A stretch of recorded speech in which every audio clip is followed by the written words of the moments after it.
Hey bosses, this week's sponsor is Buddy Insure. We'll tell you more about them during the break. Welcome to the Travel Like a Boss podcast, where we interview location-independent entrepreneurs that travel the world like a boss by being their own boss.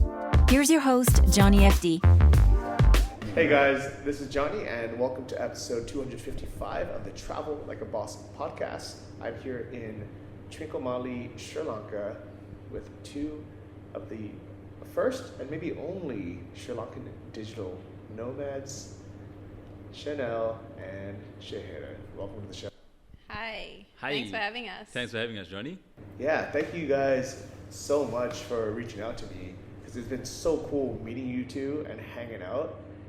But more than just all the cool things we did, and we did a lot of really cool things the last couple of days, but your backstory is also really cool. So can you just quickly introduce yourselves? Sure. So I was essentially a marketer in the corporate sector in Sri Lanka, working for a reputed pizza brand. I was a marketing manager towards the end, and then about 3 years back, around the same time Shenelle decided to leave her job, I also quit mine and we came to Chiang Mai. That's where we actually heard you also speak at one of the coffee club chats.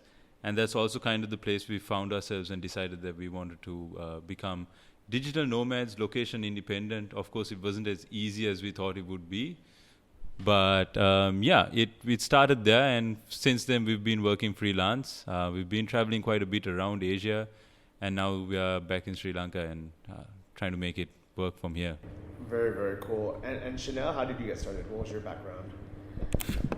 So my background is basically I was studying marketing and business, and I actually started my own business, a cold pressed juice business, while I was in uni. And I was doing that, and I thought I was living the dream, or I thought that was the dream until I got there. So halfway through, I kind of felt like this really isn't what I wanted to do. I wanted to travel a little bit more before I settled down to something that kept me in one place. And made the very difficult decision to step away from that, which is something I studied for a very long time. So it was really difficult. But then Shehaan was kind of reaching this same feeling as well. And we decided, we were getting a lot of questions from people back at home like, okay, why are you doing this? And this is crazy. You guys have everything. So we just decided, let's go somewhere where nobody's going to ask us questions and maybe we can learn something. And for us, we felt like Chiang Mai was the place. Did you know, have you heard of the digital nomad kind of movement or the community in Chiang Mai before you went there? Or was it by luck that you just happened to be in Chiang Mai? Funnily enough, in 2017, when we traveled Thailand, we spent, I think, about 2 or 3 days in Chiang Mai, and we just loved the vibe of Chiang Mai. However, while we were going through these feelings and wanting to move away somewhere, Shehaan was looking to go back to Chiang Mai, and he came to me and he was like, did you know that there's this whole digital nomad movement and community there? Maybe we can find some inspiration and some help maybe on how to start this life for us there. And so we decided that's definitely the place we're going to go. There was no question about it. Oh, it was amazing. We had also heard of it some time back, actually, and we've always wanted to check it out. We had no idea that Pasikuda would be that beautiful. We've been on either side of Pasikuda, which is Arugambe, which is where you were at, and then Trincomalee also. But Pasikuda was, I would think, probably much better than both those places in terms of beach property. And then the service at Malu Malu was just amazing. We really enjoyed it, and I think they went the extra mile because they had the only tourists in Sri Lanka, which happened to be the two of you guys. But yeah, it was awesome. Hospitality, the property was really good. And then the overall service that we got was just brilliant. Yeah, and Shenelle, you actually had been dreaming about staying at this place for a while, right? Yeah, since like 2016, I think, when did the property come up actually? I think it's been about 7 years since the property came up. Yeah, so I've been seeing it on Instagram for a while and thinking about how I'm definitely going to go there. It's just never happened, and it was always kind of like, it's quite an expensive property as well. So to finally make it there feels like, stuff's happening, this manifesting and things are working out. So it feels good. Yeah, This place is normally anywhere between what, 250 to 400 US dollars a night. Yep. Yeah. I think it's on the higher end. It's about 400 Yeah, during the high season. during the high for sure. season. Yeah. And you guys were able to get this as a sponsored stay, Yep. which means we didn't have to pay anything. Yep. And they offered us 3 nights. We ended up only taking 2 because it overlapped with an even better offer to stay overnight on a multi-million-dollar super yacht. Yep. And it's like, I can't believe this is our life. This is incredible. Exactly, yeah. And it's crazy because back when we were in Chiang Mai, we were thinking of how we could kind of do this. Like being location independent meant we needed to find a way to stay in different locations and be sponsored in that sense. And obviously because Shenelle was already on Instagram making her name there, we were thinking on those lines. And it's crazy how things worked. I mean, for many people, COVID was a bad thing. It is, obviously, but for us, it's only because COVID hit and in Sri Lanka, and now the hotels desperately need people to market these properties. And there are only locals, and the only foreigners happen to be you guys. We got the opportunity to now really step up and make all this content for all these properties in our home country, which is pretty amazing. Yeah, so if you guys haven't been following me on YouTube, my channel has blown up. From, slowly growing by 100 subscribers a month the last 10 years. In the last couple months, I've grown by, I doubled. So as of this recording, I went from 15,000 to 30,000 subscribers. By the time you listen to this, it might be 40,000, it might be more. It's really crazy. And it's pretty much only because I got stuck in Sri Lanka and I'm the only travel vlogger here. And I have nothing else to do, so I've just been making videos. And it's been crazy. It's become my full-time career. I started earning a full-time living from YouTube. And the funny thing is, even though I'm making over $1,000 a month from YouTube, and I could afford to stay at these nice places sometimes, maybe not all the time, but once in a while, I don't have to pay for it now. It's amazing. Yeah, definitely. I think that Johnny is for sure famous in Sri Lanka. So when I posted my stories of you guys on my Instagram, I got about 3, 4, maybe 5 people be like, "Oh my God, is that Johnny FD? Is that Christina? This is. Are they gonna be in your vlog? Are you guys gonna be in their vlog?" So you have a huge crowd of Sri Lankans that love to watch your vlogs, and it's pretty crazy how once you start being successful and you can pay for your own stuff to stay in these awesome places, you don't have to anymore because you're paying with influence. Yeah, and to be fair, if I paid for it myself, I probably would still make videos about it just because I want to, but I think after a while I would stop because I would just get tired of doing it. I would just want to rest. For example, we're staying in a really beautiful place right now here in Trincomalee on the East Coast, and it's beautiful. It's, on the top floor, it has a giant, king-size bed and a bathtub in the room. Beautiful ocean view, beautiful lobby, beautiful pool, right on the beach. But I'm not going to make a video about this place because I'm tired. I just spent the last 3-4 days making videos.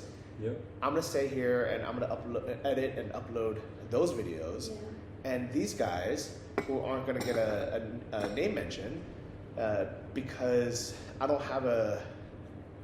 want to say, I have no incentive to waste, not waste my time, but spend hours of my time filming this place and editing and marketing them. Yeah. When I paid out of my pocket for this place, I paid to be a guest, a client, to be on vacation. Yeah. When we were staying at Malu Malu, I knew, because they had comped to the room, I felt an obligation to make a beautiful video and really do all these things and showcase the hotel, and the same at the Calm, which ironically I stayed at a few days just before. Yeah. And I think the crazy thing about it is we've been doing this for some time as well. Pre-COVID, we actually used to charge for it. So not only did we get the free stay, we used to charge them, and of course we gave them other video services which they could use. But the crazy thing is that the more you do it, the more you start get recognized for that sort of work, and so as a result, it just starts coming in. Right now, we could basically pick anywhere we'd want to go around in Sri Lanka, and we'd be able to get a free stay. There's no doubt about that.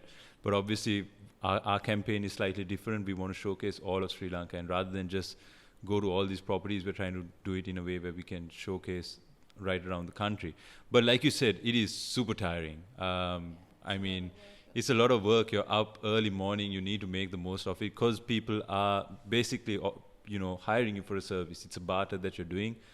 But yeah, it's a great way of living, and we're really enjoying it. And we're just waiting to kind of to be recognized enough to be able to charge for our services again as well. And it's also, even though it's hard work, we really appreciate it because this is the life that we want to live. At the end of the day, we want to travel and experience, and we also really enjoy making videos and sharing it with people who also want to travel vicariously with us.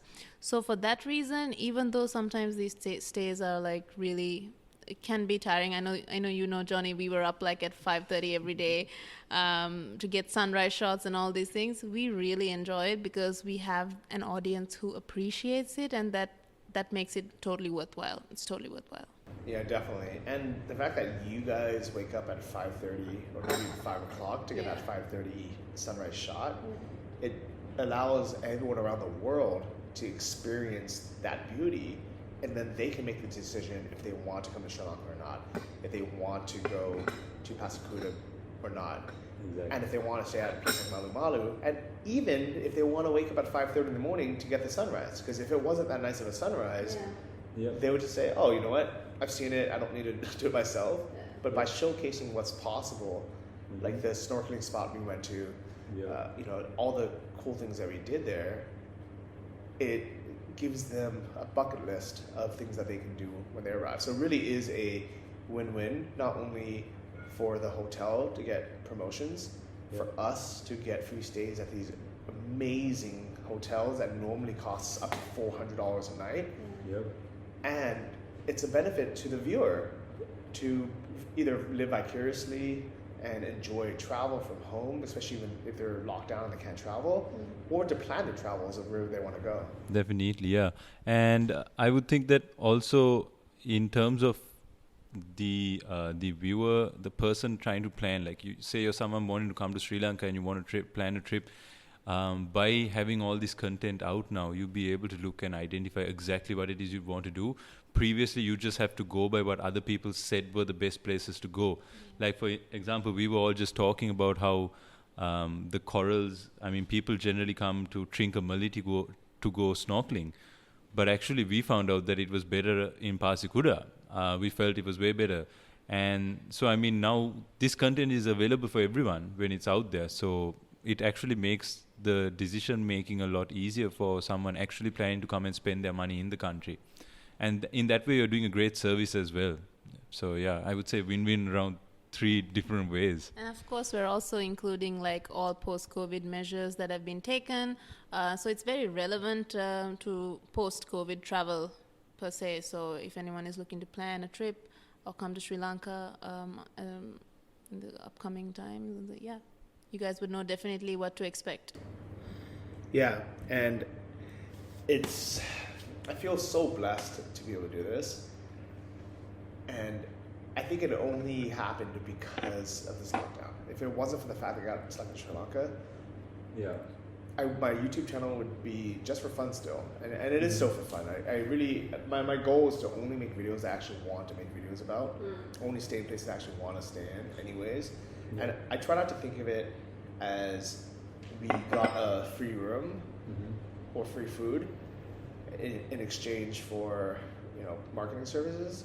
I like to think of it as we got $300 or $400 in pay to stay there, and they're getting $300 or $400 in marketing for us to do the videos. And instead of just changing cash, it ends up just being a barter.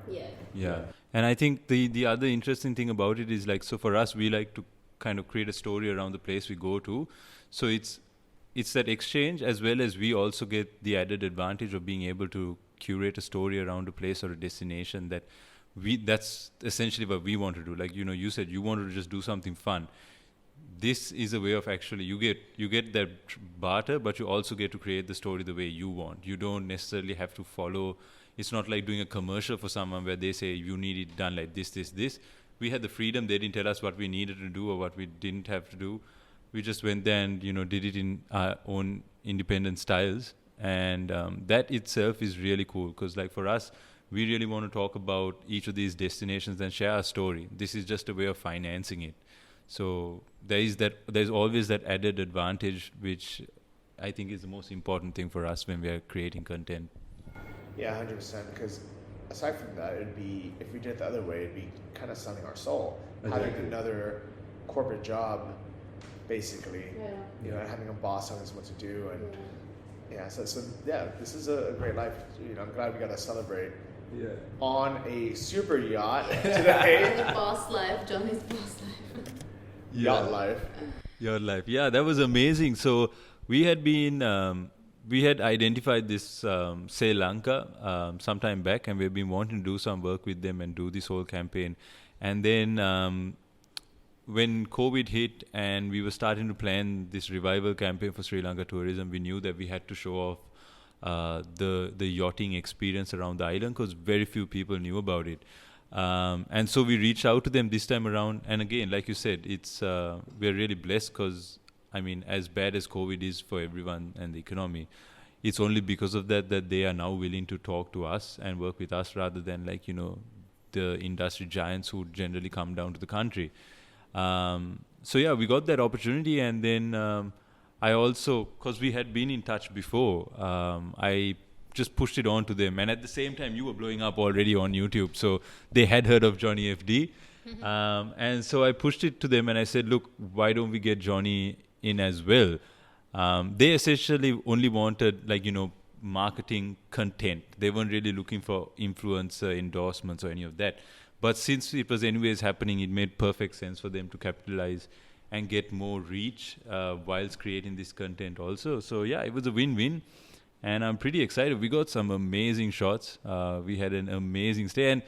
And for the first time for us, I mean, generally, Shenelle and I do this just by ourselves. We never have another couple to travel with who are on the same, who understand what it's like to shoot and know when you need to film, why you need to stop. Like the other day, you saw those fishermen pulling the nets. And I immediately knew you'd love to have caught that, right? So it works in that sense. Like when you're both doing the same thing, it makes it so much more easier. Yeah, and I think also, I think we're interested in travel in a similar sense, in an adventurous sense. It's not just about staying in nice places. It's about the experiences that you can get. And I don't think we would ever go to a place and stay if there wasn't anything like a valuable experience that we can share with our followers or something like that. So in that sense, I feel like we're alike. So it's been a wonderful experience to travel with the two of you. Yeah, it's really been fun to travel with both of you. Yeah. I mean, first to get more of an insight of, the Sri Lankan, I don't say the mentality because you guys are actually very, I don't want to say Western, but I mean, first your English is perfect. Yeah. You both went to international schools, right? Yeah. And you've traveled a lot, so it's hanging out with the two of you gives us an insight on the Sri Lankan mindset and the way of life, but at the same time actually being able to communicate, and not just having a very basic conversation. So that's been really, really cool. Hey bosses, you can now venture fearlessly with a partner, Buddy Insurance. You are covered in the event of an accident while you're active, be it on the slopes, on the rocks, or in the water. Buddy is the first and only on-demand insurance in the market. The only one. If you ever wondered what a bad fall on the slopes would cost you, Buddy will answer that question for you in no time. It's the only accident coverage you can get for as little as a day or as long as a year. No old-fashioned phone calls. Buddy gets you covered in approximately 90 seconds on the website. It's literally designed for adventurers, risk takers, and bosses who are active in life. You can get a free quote with the code BuddyInsure. Simply text the word BuddyInsure to 474747 to receive the link. Again, get a free quote with the code BuddyInsure. Just text the word BuddyInsure to 474747 and follow the link. Yeah, definitely. We really enjoyed that. That's actually the reason why we also wanted to keep traveling. Our first few travels, we really realized hanging around people who have traveled, you learn so much more. And that was primarily our reason to travel. So like, as tough as it is to be a Sri Lankan and travel around the world, because it's so tough with your passports and whatnot, like it is really rewarding in that sense, in that you get exposed to so much.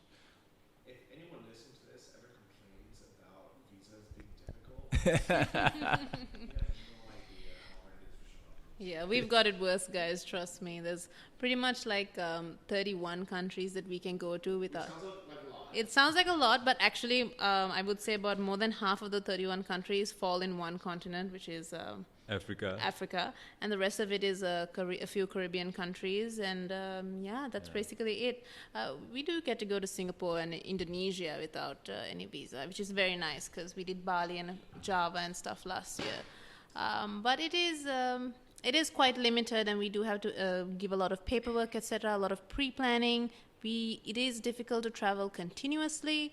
However, we are really grateful. I always try to look at the bright side. For me, I enjoy coming back home, spending some time editing our videos, traveling a bit here, getting our stuff prepared, and maybe going again. So there's no point complaining about it. You just make do with it, And the harder the journey is, the better it gets. That's what we believe, really. And it's worthwhile for you guys, right? 'Cause Definitely.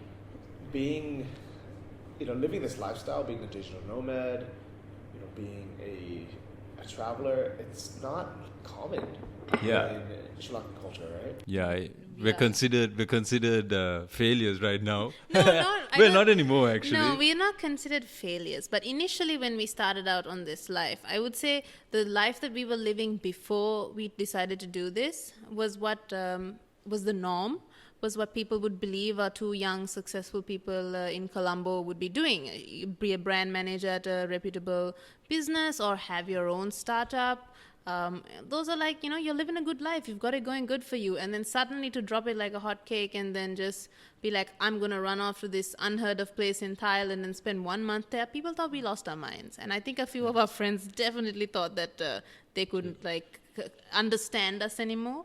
But it's sometimes, even if people can't understand what your path is, you just got to follow it. And, have some faith in the life that you're planning out for yourself. Yeah, and I mean, as tough as it was initially starting out, because we didn't really know where we were going with it, but we just knew what we wanted to do.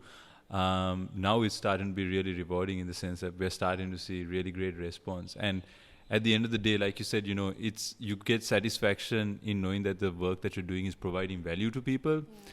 And as much as our previous jobs were well-paying jobs and all of that, there was very little satisfaction. You were just one of the wheels in this huge machine. Whereas here, we directly are able to make such a huge impact, especially at a time like this when tourism is suffering in our own country and there is no one to create content about it. And this is Sri Lanka's economy kind of relies on tourism. And it's really sad that there are no foreign tourists to promote the country, right? So at this point, it really worked out in our favor that we spent the last 3 years working on our skills, developing ourselves to be these content creators. So right now, we're the only English-speaking videographers, content creators, at least who are known. And it is really rewarding to be able to help your country at a time like this. So definitely, and if anybody is wondering, we did not have any videography or editing skills or anything like that. No, we were not into that at all. We just knew that there was something that we needed to do. We needed to create content, and so we needed to pick up a new skill. So we just started practicing with whatever we had, and with whatever we earned, we invested in new equipment. And we've just been honing our craft for over a year now, and I think that it's starting to look good now. I'm just kind of happy with how it is, but we'd like to keep improving. But we're happy to help Sri Lanka at this time, that's for sure. Definitely. Yeah, so your content looks incredible. I remember when Christina and I first watched your videos, we were like, wow, this is cinematic, it's beautiful. And then we saw your equipment, and I was like, okay, I can see how they get these shots. You have, what is this? The Sony A7 III, Gimbal. You had a big gimbal, with really expensive, nice lenses. Nice mics, a really nice setup, but very expensive, right? In total, you spent more than $5,000 Yeah. So we're actually thinking of doing like a gear review video. And to be very honest, when we started out, we were watching these videos and we were looking at these guys and the equipment that they're using to think, and we were like, holy shit, how are we going to do this? Like we both just quit our jobs and we're spending our savings now. Like, we just could not fathom how we were going to do it.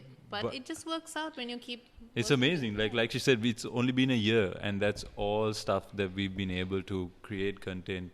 And mind you, we live in Sri Lanka, so like obviously, as you can imagine, the pay is not as good for these sort of services in Sri Lanka as it would be in a developed nation.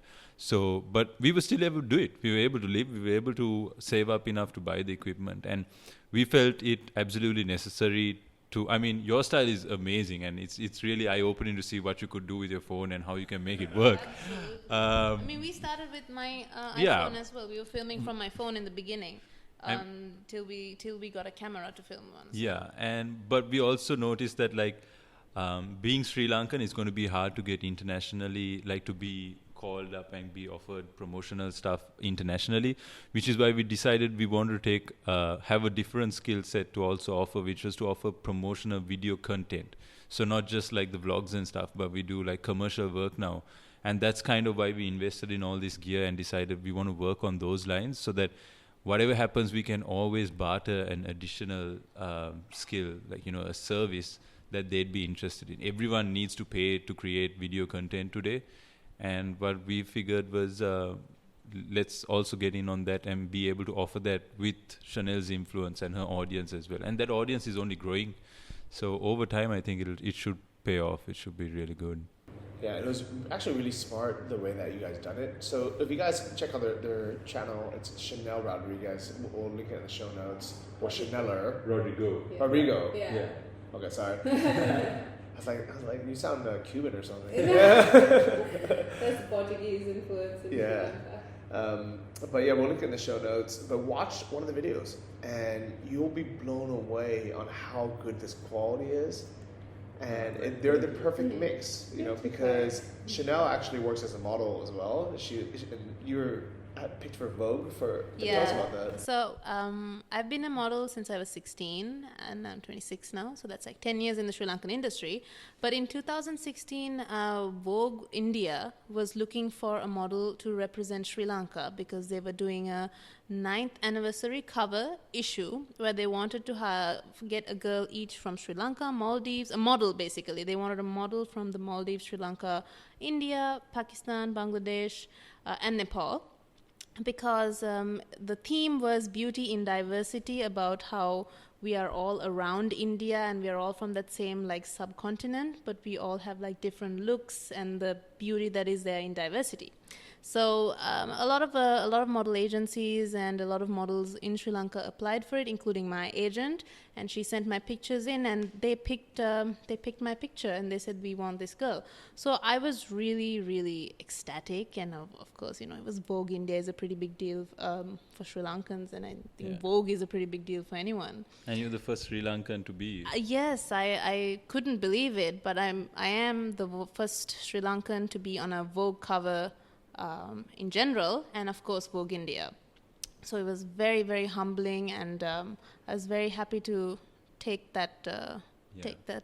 And so we decided to work with that as well, obviously, because she was getting international recognition anyways. And then in Sri Lanka, because of the cause she brought up about diversity and stuff, she was being noticed for that.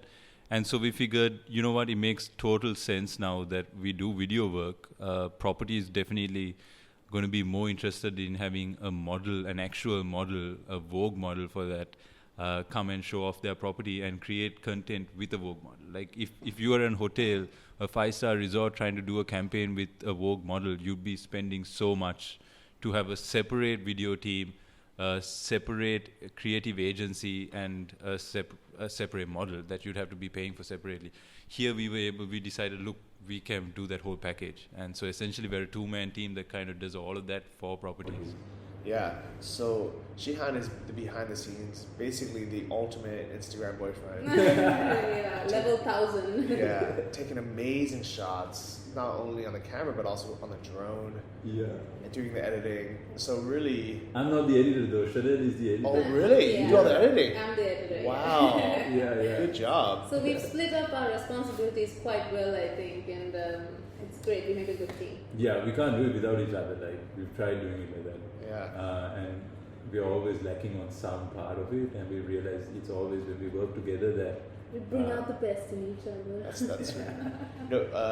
accidentally, Christina and I have become a YouTube duel as well. Even though it's my YouTube channel, and I've had it for 10 plus years. Yeah. It really wasn't until her and I started traveling together that it really blew up. And a lot of it is just like it's more fun having a second person, and it's like I guess I could film either like in selfie mode, or I can just like it's me or just shooting.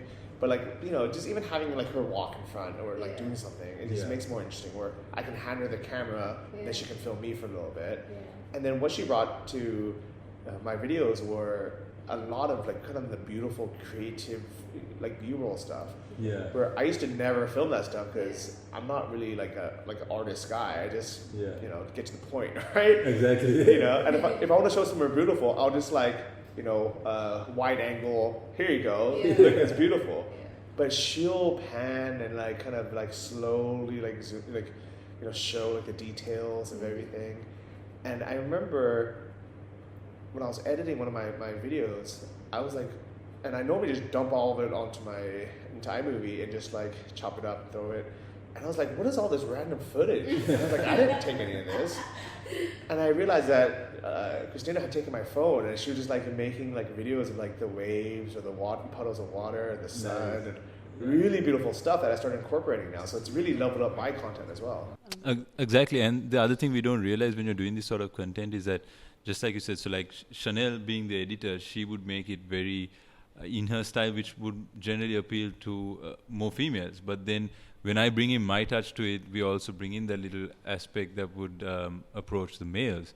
And in the same way, like you said, like, we generally think of like just cutting it up, getting straight to the point. But you always need that feminine touch to also communicate. It's the yin and the yang. So speaking of which, Christina, maybe you should learn how to video edit and be the editor. No, thank you. Doing summer and jump beautiful videos, it's more suitable for me. Sorry. Okay, Christina will be the co-host and the B-roll shooter. I will just continue my graphic design stuff. She's actually really I can sense the creativity because with just the few days we spent together, you've shown me so many beautiful videos that I'm so inspired, and she sent them to my Instagram, so I'm definitely going to go home and have a look. And you've got definitely, she's definitely bringing some good stuff to the table.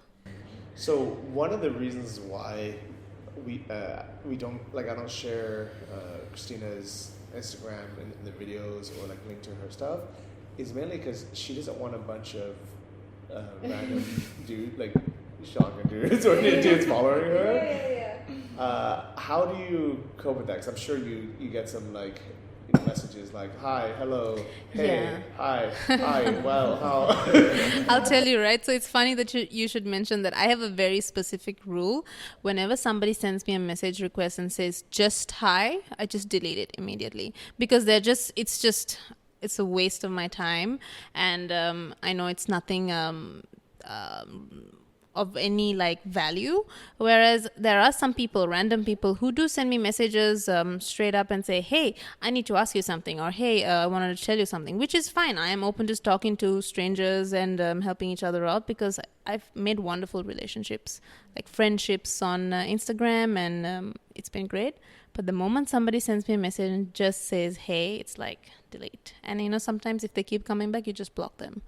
Yeah, because even though it's an open account and even though it's got about 25k followers, I just make sure that if anybody even leaves a weird comment, I delete it, and sometimes I block them because I don't want any other weirdos to think that this is a space where you can just do whatever you want. So when you come, you see all the the positive, resourceful content, whatever.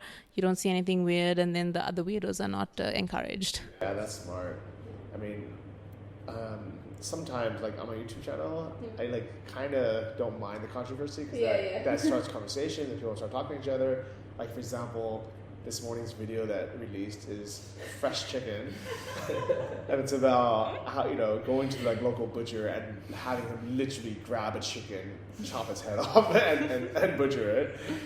And I actually haven't looked at the comments yet, but I already know it's crazy because people on Twitter have been like talking about it, saying like Johnny's comments are blowing up. And like part of it is like, okay, like, you know, aside from the food thing, where like I think everyone should know where their food comes from, and it's like it doesn't make any sense to eat chicken from the supermarket but not from a butcher or actual chicken. If anything, that chicken probably lived a much nicer life walking around, and then having us eat it, it's a lot healthier and fresher. It's probably healthier too, I was gonna say. Yeah, versus, you know, having it grown in some big factory farm and then with like way too many chickens packed in and then shipped across the country on a truck and then frozen. Like that's way worse for the environment. Yeah. You know? People are really disassociated about where their food comes from because sometimes they're just not comfortable with associating it with what the source actually is, which is like a real chicken or like a real cow. And like if you're not okay with that, you should really think about like what you're eating.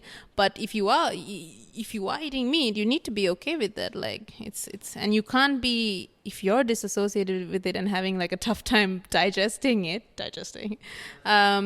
should not be putting that stuff out there. But I personally think that on your YouTube channel, it's just good PR. Like it's good. It's good content. Like it get people talking and, you know, good engagement and stuff. It's not necessarily something you need to be deleting. That's what I'm trying to get at. Yeah, exactly. But I do sometimes delete random, you know, weird like, stuff. Weird people comments.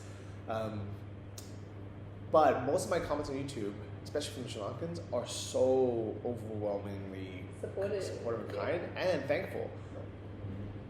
Sri Lankans are so grateful that we are here making travel videos and promoting the country for tourism. Yeah. Because, I mean, first off, even in general, like even when, before COVID happened, there wasn't that many people promoting Sri Lanka as a tourist destination. Everybody knows Bali. Yeah. But Sri Lanka has everything Bali has, but it's less over touristed, so it's more authentic. Yeah. In some ways, it's actually more affordable, and there's things here that you can't get in Bali. Like there's a freaking, I mean, not just one. There's like safari parks here that are probably aside from Africa, is probably the best in the world, where you can see wild elephants, Leopards. Yeah, like it's incredible. Yeah, and the other thing, a lot of people, I mean, you did a trip to Elder and you saw how quick it changes and how diverse the landscape is, and all of that just within 1,600 kilometers, the entire island circumference. There is so much to see around this island, and that's why even us, we're having lived in Sri Lanka our entire lives, we're still amazed. We're still struggling to cover most of it as well. So and it is a small island that you could really visit and explore a lot of, and there's just so much diversity here. And there's what I honestly believe is that there is always something for everyone in Sri Lanka that you could find. Like whether you want to go on a mega yacht, or whether you want to go backpack and just budget it out, you've got you got destinations like Arugambe and the coastal regions for that as well. It's amazing, and it would have been the next coming Bali, but in a way, maybe it is a sign, after COVID came in, maybe it is a good thing for us to re-strategize and think of how we want to promote Sri Lanka to make sure we don't end up like Bali. Yeah, because Bali has a lot of issues. Pollution-wise, and actually just safety-wise. Right now, during this this pandemic, so many people I personally know, and even more people that I'm connected through on Facebook through a friend of a friend, or in one of the local Facebook groups. Every 2-3 days, somebody is talking about how they got robbed. Either they're walking and somebody mugged them at night, took their phone or their wallet. They were riding on their scooter and somebody pulls them off the scooter to rob them.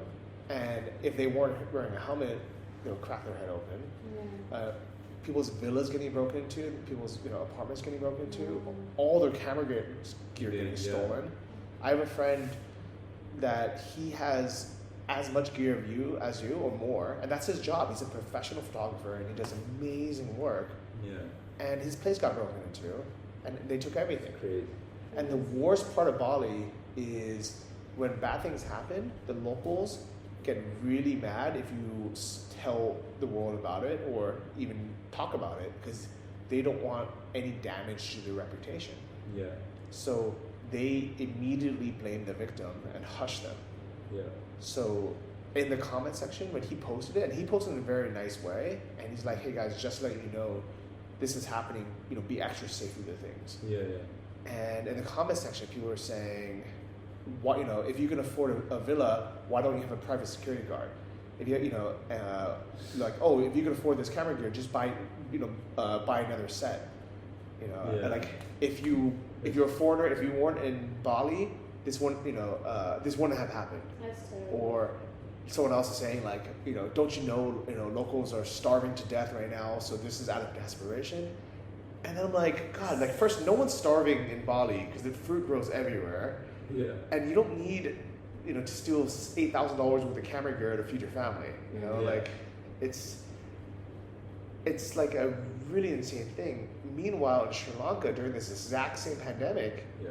people are suffering just as much. People are going just as hungry, maybe even more. Yeah. And nobody's stealing from each other. Yeah. Like, especially not from tourists. Yeah. In fact, I think you guys also heard about this in Ella. There were actually locals who were providing meals for the tourists that were stuck there during the pandemic, during lockdown.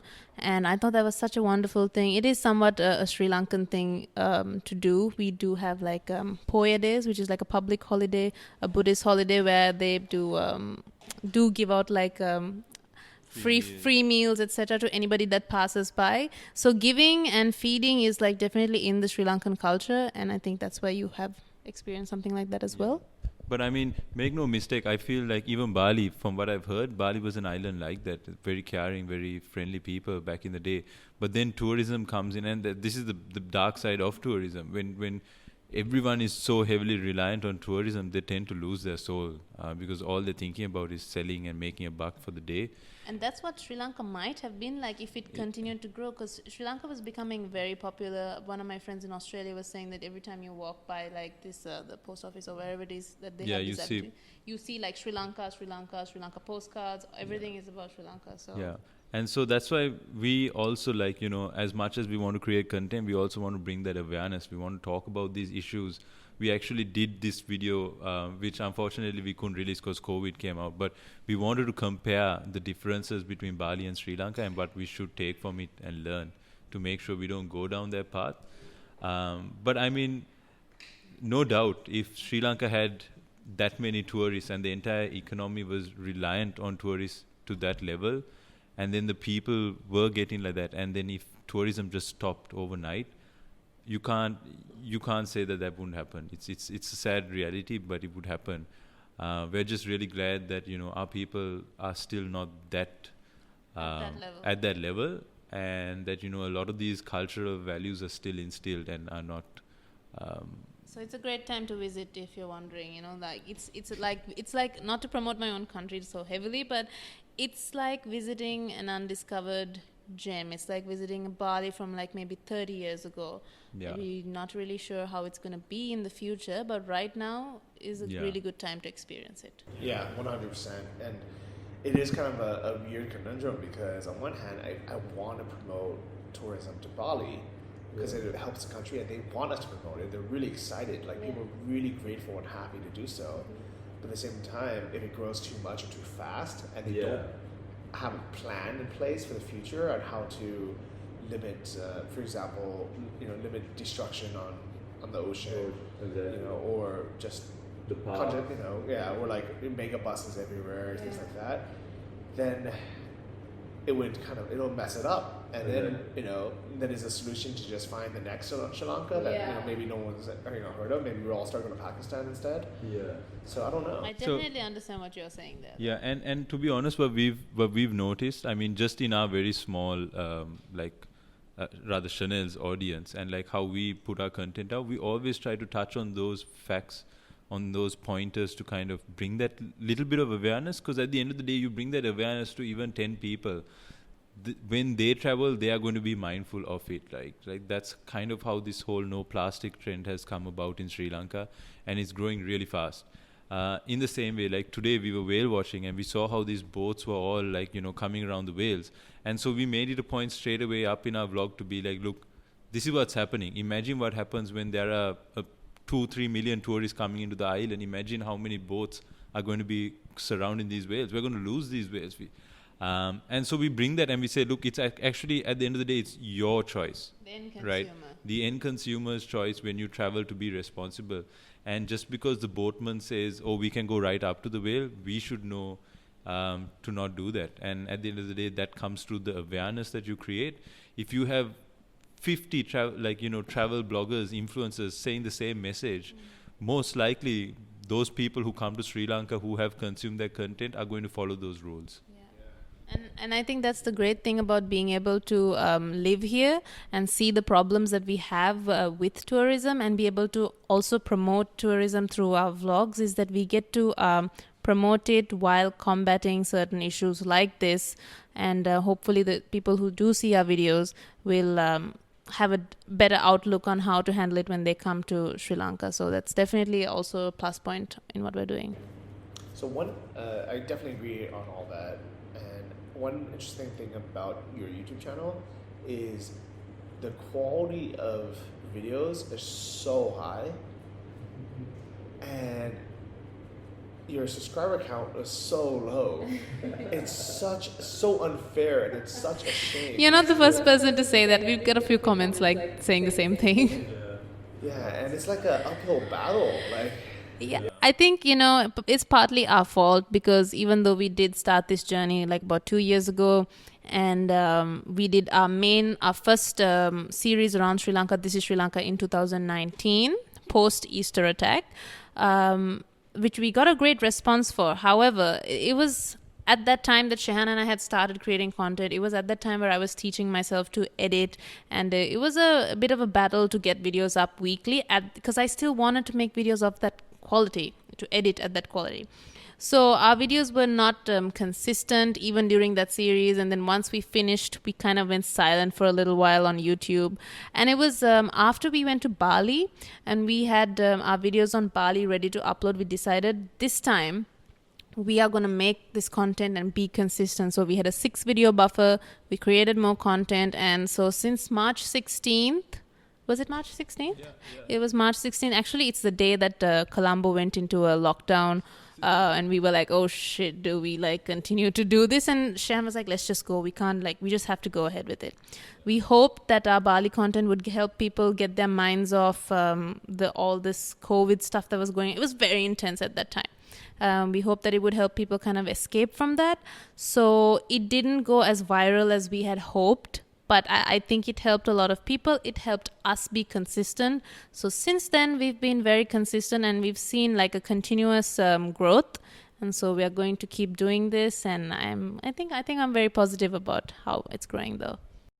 And to add to that, like you said, if you look at the content of our work, and had we done that in Shenelles, which is the mother tongue of our country, we would have definitely had a much bigger following and engagement.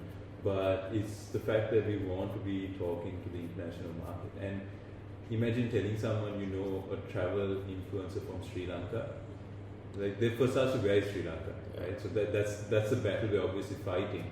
But the way we see it is that, look, Sri Lanka is going to be one of the tourist destinations. It was. In 2019, it was Lonely Planet's number 1. 2020, there were so many other people naming it number 1. So the second it does open again, we feel that all this hard work we've been putting into will actually come to use, and there'll be so many travelers looking for a local's perspective also into a country. And also, I'm sure Johnny would also agree that with YouTube, it's sometimes it's like you're shouting into a void. You just keep putting in the good content, and you might not really get what you think you deserve, but you just keep going until that one video goes viral. And then you have a bunch of people who come to your account and see, hey, these people or this guy does really great content. So they subscribe, and that's another peak in your channel. So we're positive about a time like that for sure. So Yeah. we're happy to keep making good content and putting it out there. And we're very, very grateful for the number of followers that we have, and it's growing. So we're very grateful to them. Yeah, and I think one more thing to add to that is that if you do look at those numbers and think, oh, it's not worth the amount of effort we're putting, you'll never be satisfied with the work we do. And so we found satisfaction in Just creating the content. And then being able, like, just for us to go back and watch this and be like, wow, can you believe we did that? Yeah. That's how we look at it always. And I think that's the main thing, is that the two of us, we are doing what we like, which is we like creating, and we like creating beautiful things and telling stories. So for us, just to do that is enough, and I think that's what you should do. Where people say that if you're passionate about something, it's not really like work. So we're okay with this. We're actually very okay with this. One funny thing about that is I think you guys actually stumbled upon a system where you don't need tens of thousands or million subscribers. You're able to start living this life and have the benefits of having 1 million subscribers, even at how many now? 3,000.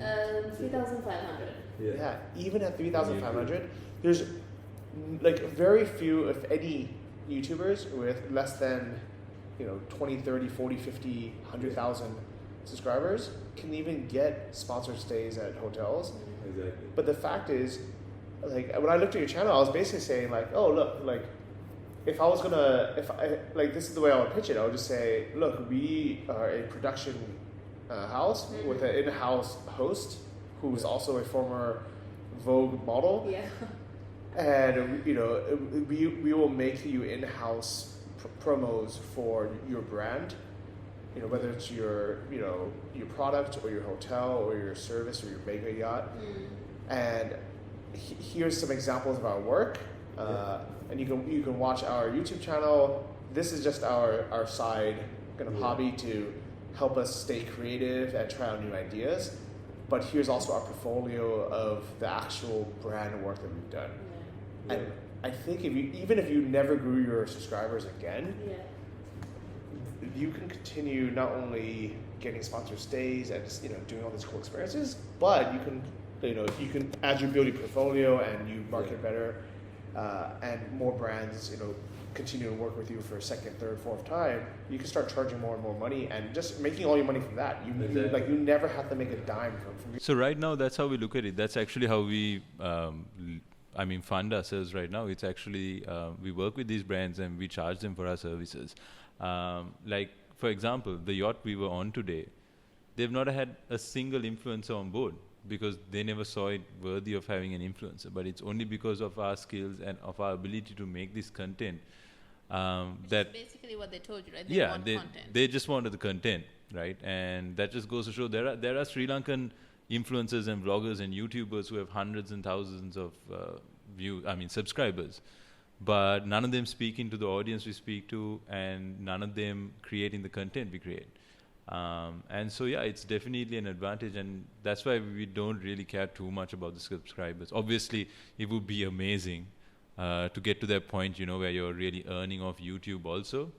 But for us, we found a way to fund it as it is, and we're really happy with that. We had to do that just because of the fact that the audience that we're talking to, and it's kind of hard to grow. Like Shehaan said, if we were speaking in Sinhala on YouTube, we could have, we would have had about 10K, maybe 20K followers by now, maybe more subscribers.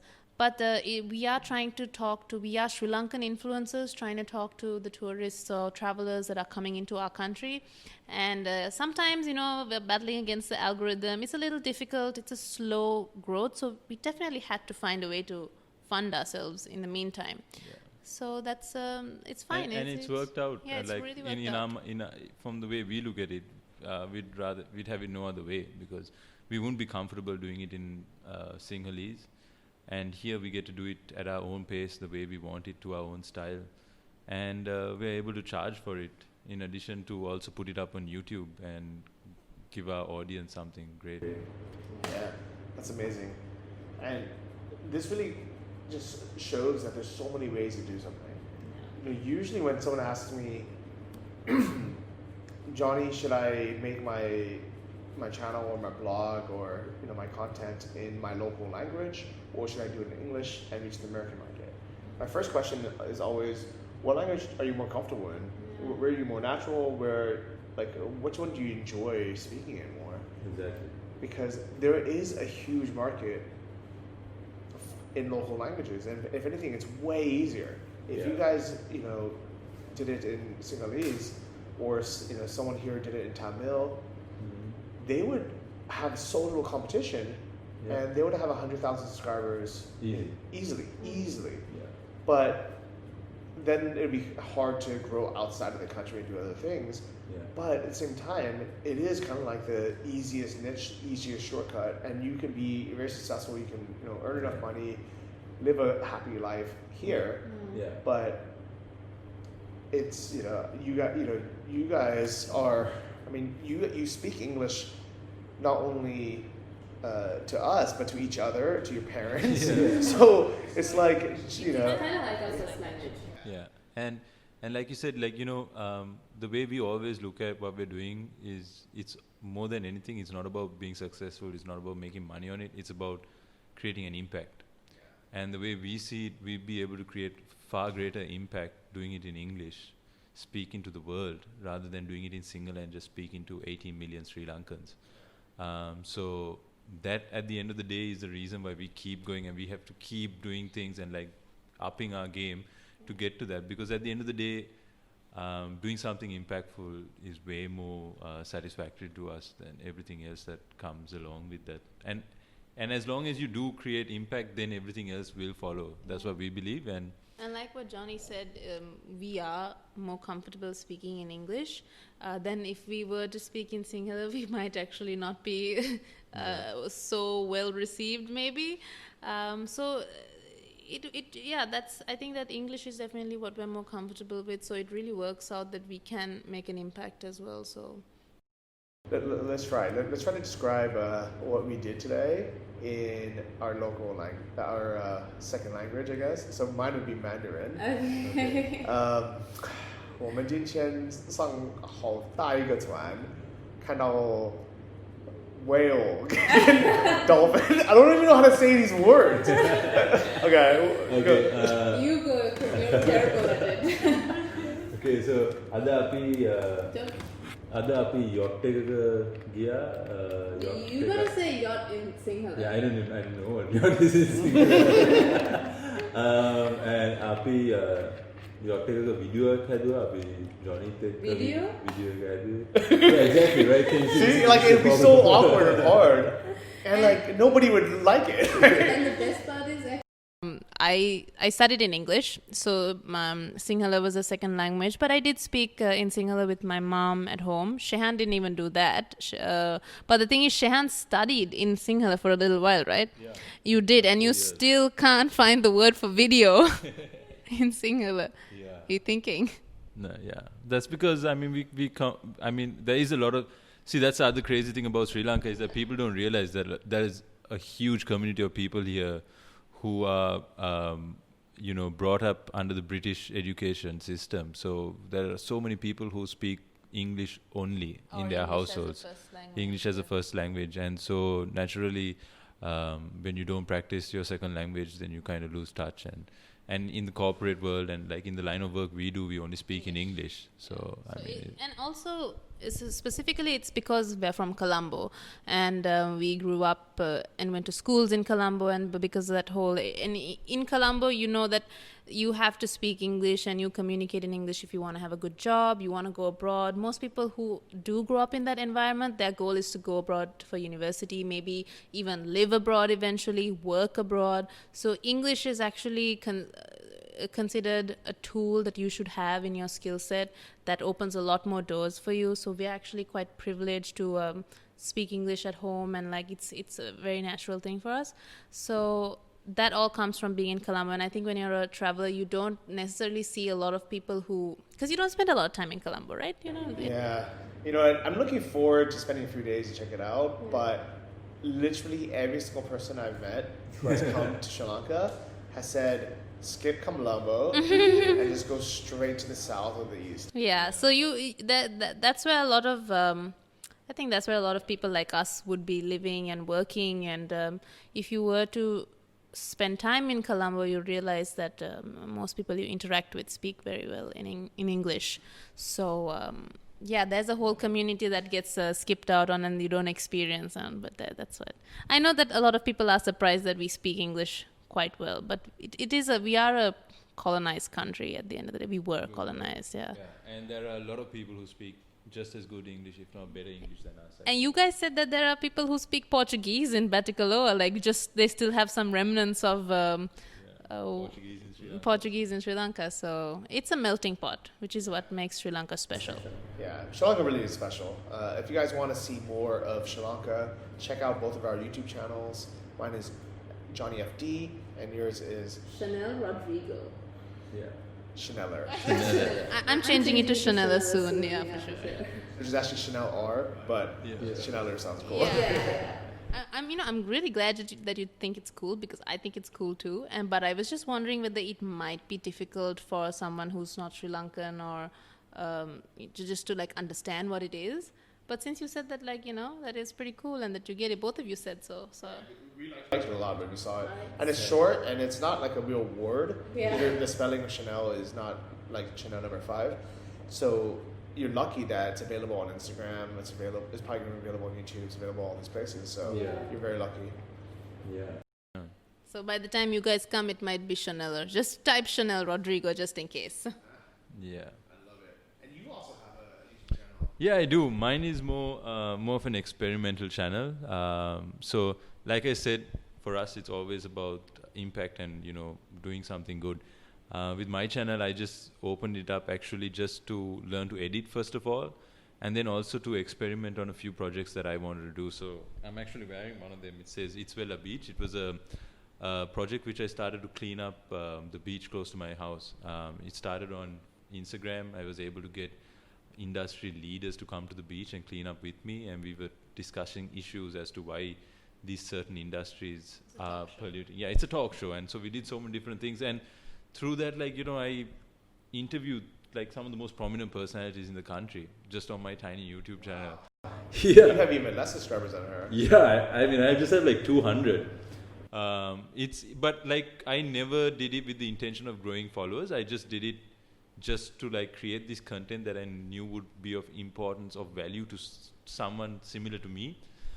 That's kind of why I also interviewed you, because I know that this is valuable information, but at the same time I'm not willing to go all out and try and develop my one, because at the end of the day, Shenelle's channel is a channel that can actually speak to a larger audience, and seeing how long it took to develop Shenelle's channel, I don't want to be putting as much time into this.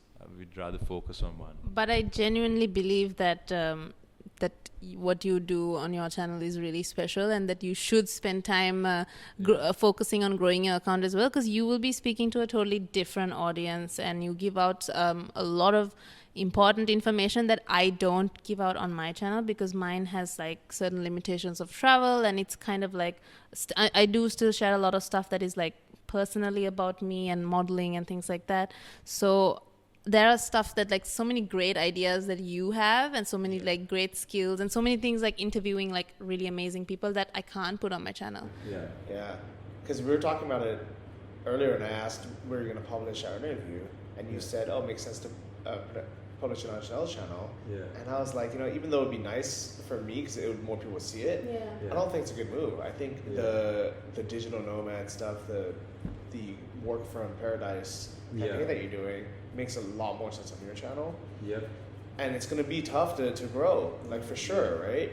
But YouTube's a biatch, it wants consistency. If it goes from travel to business to finance to scuba diving to Muay Thai, some idiots did for 10 years, it never grows. That was me. Right. Okay, that's interesting. So that's kind of the route I was taking. I was just you know what? I have no real theme to my channel. I'm just going to do whatever I like and just put it up. That's how I looked at it. And luckily for me, the first few things I wanted to do was to interview these prominent people and get their perspectives on like how we could grow as a country, what they do to kind of stay in focus, how they've got to where they've been and things like that. But yeah, I mean, it is interesting. I really enjoy putting it because, you know, even though I only have like 200 or maybe 600 views on like any single video, the response I get is amazing. There's like 10 people who message me and would say, man, I really love what you did. I'm actually just going to start this out, and it's only because I saw I saw the person you were talking to, and he said something that really resonated with me that makes me want to pursue. And when you just hear that, like, it doesn't matter even if you have 100,000 views or 10,000 views, just knowing that you're able to create that impact with one single person, it's amazing. Yeah, and so for that reason, like, I will always experiment with it. It's just... But you should do it consistently. Yeah, I should do it consistently, but right now we're focused on growing Shenelle because that has always been our thing.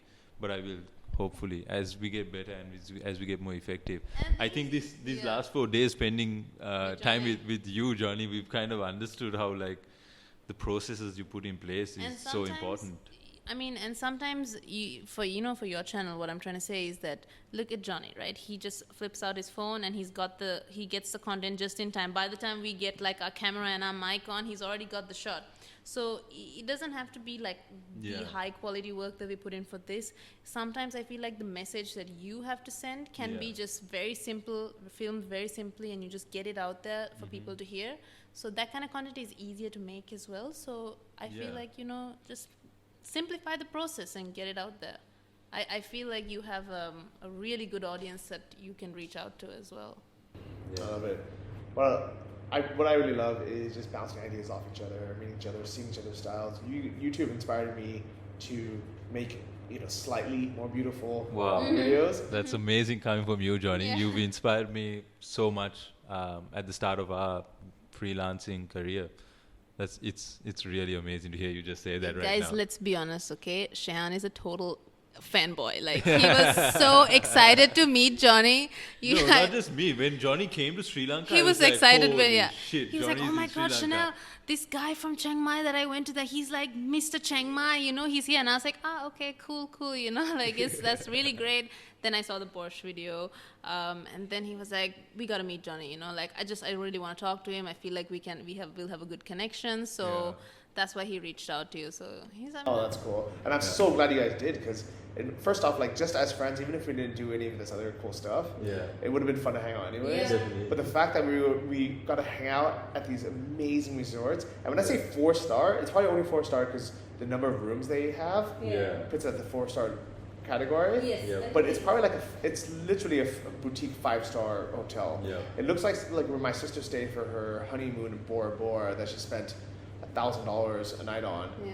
And it was so incredible. We had a private beachside seafood dinner with like lobster and shrimps and calamari, and then on this freaking mega yacht. Actually, I don't know what the classification for a mega yacht is. Maybe it's even bigger, but I looked it up. Anything over 80 feet that is like this luxury is a super yacht. And this was this 84 feet, which is huge. It was funny because I interviewed Bill Perkins, who hangs out with Dan Blazarian, the king of Instagram, and he was on his yacht. And I think it's also a super yacht. They're probably the same size. I mean, the yacht we were on might have been even bigger. It's crazy, right? And I was just talking to him 2 weeks ago, and I was thinking like I'm never going to be on one of these yachts. And all of a sudden, here we are, and all thanks to you guys. So, huge thank you. Oh, no worries, man. Thanks a lot. And I think there's a lot more room for us to do this. We're both talking to a really cool audience right now. It's something that's much needed, and also I think we both really enjoyed spending time with the two of you. You guys are great, and it's just really awesome. It was so much fun. Yeah, well, this won't be the last time. We'll probably hang out next week anyways. Yeah, definitely. And it makes sense to travel like this together and also create stuff. It's fun. And the best part of it is, even though you two are also, YouTubers or influencers and Instagrammers, you're not the annoying Instagrammers. He said this once before as well.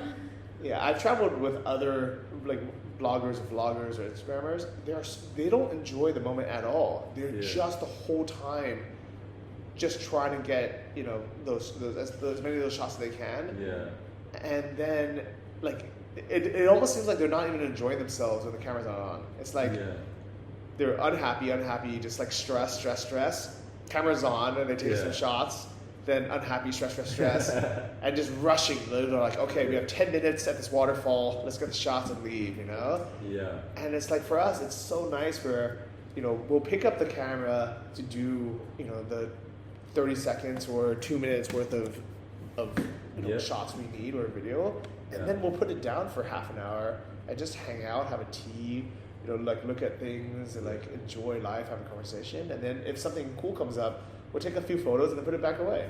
Exactly, yeah. So we tend to generally experience all of it first and then decide and think about, okay, what is it we want to showcase? And then we do all that stuff towards the end of it. Yeah. That's why we always ask for like 2 or 3 days so that we know we experience the whole thing first and then try and do it all within 1 day so we're able to capture everything like in a nice way. A minimum of 2 days really helps us because we do have to like think about getting that like cinematic content. So we've tried doing it with 1 day before and it's been tough. So I mean something like Sri Lanka, we were willing to like just be like, it's fine, we can do it.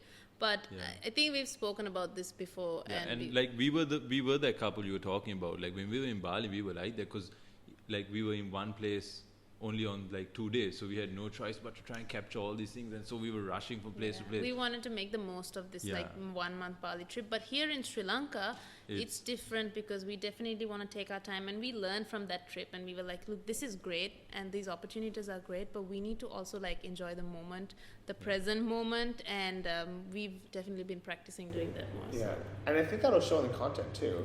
Where instead of just like you get there and just shoot, just whatever BS you know like is there, and people kind of tell, they're like, have these people like, they start talking about how delicious the food is and they haven't tasted it yet, you know?